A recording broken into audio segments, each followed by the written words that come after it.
acceptance of what we have always known to be true. The long-awaited Epstein files are released, what it tells about the president and a former president. I have nothing to do with Jeffrey Epstein.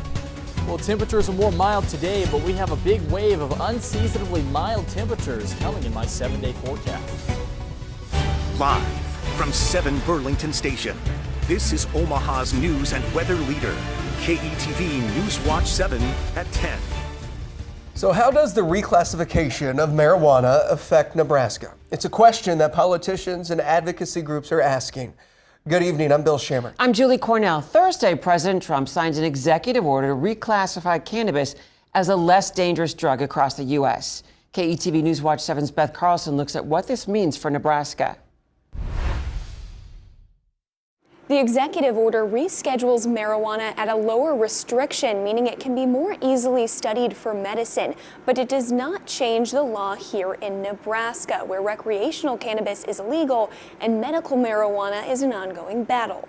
Thursday, President Donald Trump signaled to U.S. Attorney General Pam Bondi to begin the rescheduling process for marijuana. So I think for us as advocates, it's very validating to finally see the acceptance of what we have always known to be true. Marijuana is currently classified as a Schedule I drug alongside drugs like heroin and LSD.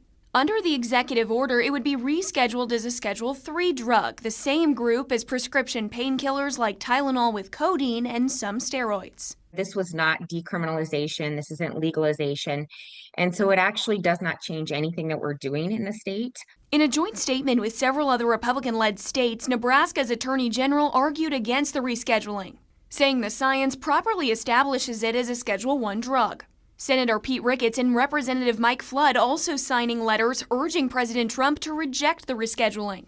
Doesn't seem like we probably will see any changes, or at least the changes that we believe the voters should be demanding to see. Krista Eggers with Nebraskans for Medical Marijuana says the reclassification doesn't change much for the state, a process that she says is hurting those who need it most. We still haven't implemented it. The day that patients actually have access, affordable access, reliable access, we don't know when that's going to be. It's not now, and it doesn't look to be in the near future, given the continued hurdles and, stalling that we're seeing from some of our top elected officials.